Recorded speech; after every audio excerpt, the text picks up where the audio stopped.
It's your girl, Miss Fee. Thanks for checking in at this edition of Indy Star Network TV. Today we got Jus Will stopping through with us. How are you doing today? I'm good.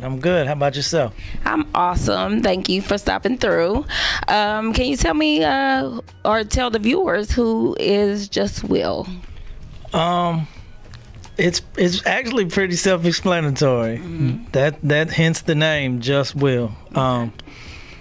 My real name, my birth name, my government is real simple. It's Will, not William, not Willis, not Wilbur. Oh, really? Okay.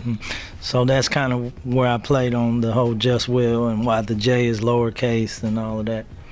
So lowercase, what does that mean exactly? So it's less of a title. Okay. It's more of an explanation. So it's like a prequel. The Jus is just like just Will. Adjective. Yeah. That's deep. Okay. I wasn't aware. That's what that means. Okay. So what is it that you do exactly? I understand you do poetry, but then you're also a promoter. Is that safe to say? I've been called a promoter. I say an advocate, an artist advocate, because I only promote events based on artistic, different genres of art, live music, and then poetry events, of course, and it's always catered to the actual artist, not so much as me just trying to make a buck, because a lot of times they make more than what I make on the events. So, and I noticed like on a lot of your events, it's always like artists that have some form of like standard substance quality, as far as their entertainment. Yeah, usually it's somebody that we hold in high regard. Yeah, definitely. So can you tell me a little bit more about the Greenhouse Effect?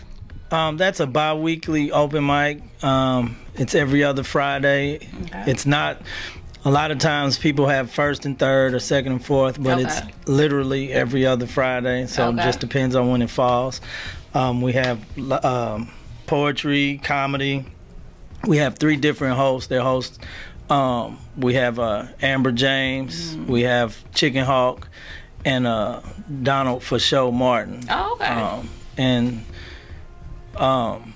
It's just comedy, and we have catered food.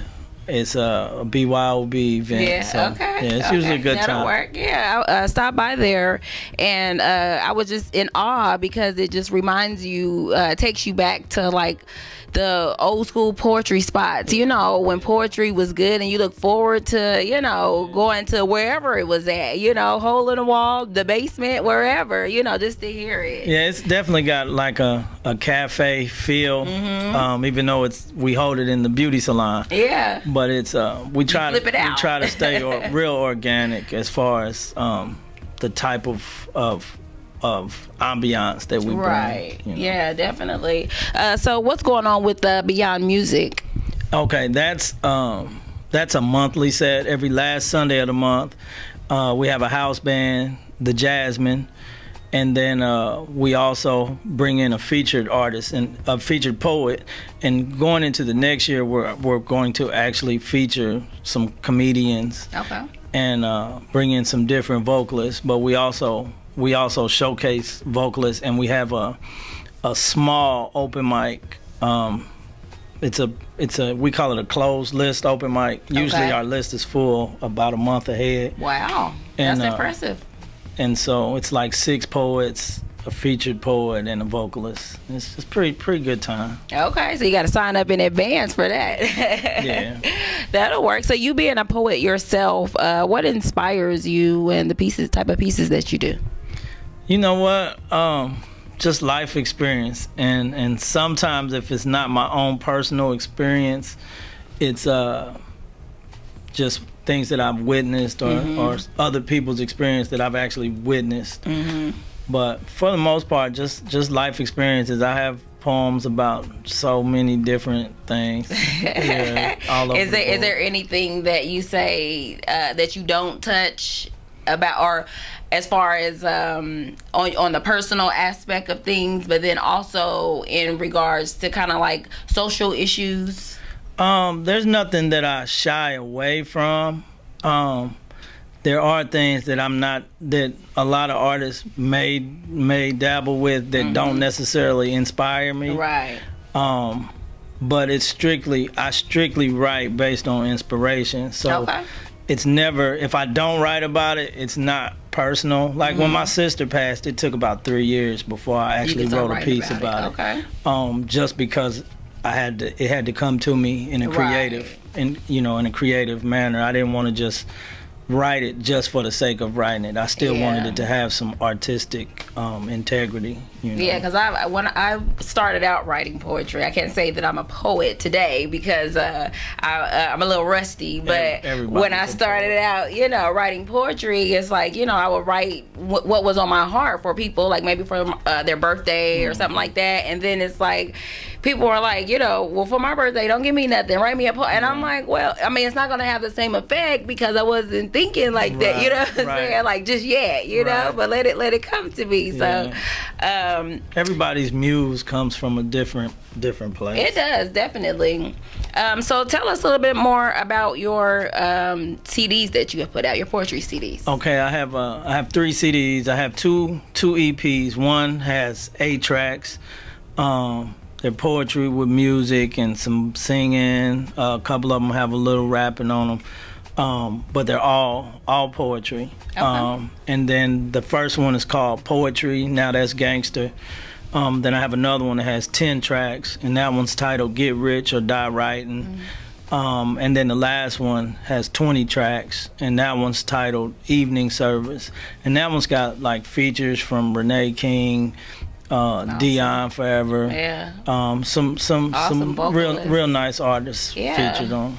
So was it are they over music, your poem? Okay. So did you find that a little bit more challenging of a process when trying to put them in music versus when just doing spoken word per se? Not for me. I'm a visual person. Okay. So in the studio, I see the music. I don't necessarily hear the music. Okay. And so I'm real particular about who I work with. And a lot of times, as I'm seeing the music, I see other artists who I incorporate into the project. Filling in the gaps. Okay. So are you interested in doing like any, what do you call them, music videos then? That actually is my plan. I just got to get my ducats lined up. Yeah. Okay. Which would you begin with? It's probably the one that I have with Dion. Okay. That one probably has the biggest bang right now. Okay. So that'll probably be it. And that one's called what is that one called? Check It Out. Check It Out. Yeah, it's called Check It Out. Well, we'll definitely be sure to check it out. So can you tell us where we can keep up with you or purchase any of your releases? You can find me definitely on Facebook, Jus Will Poetry, and that's JUSWILLPOETRY. And also you can follow me on Instagram under Jus Will Poetry.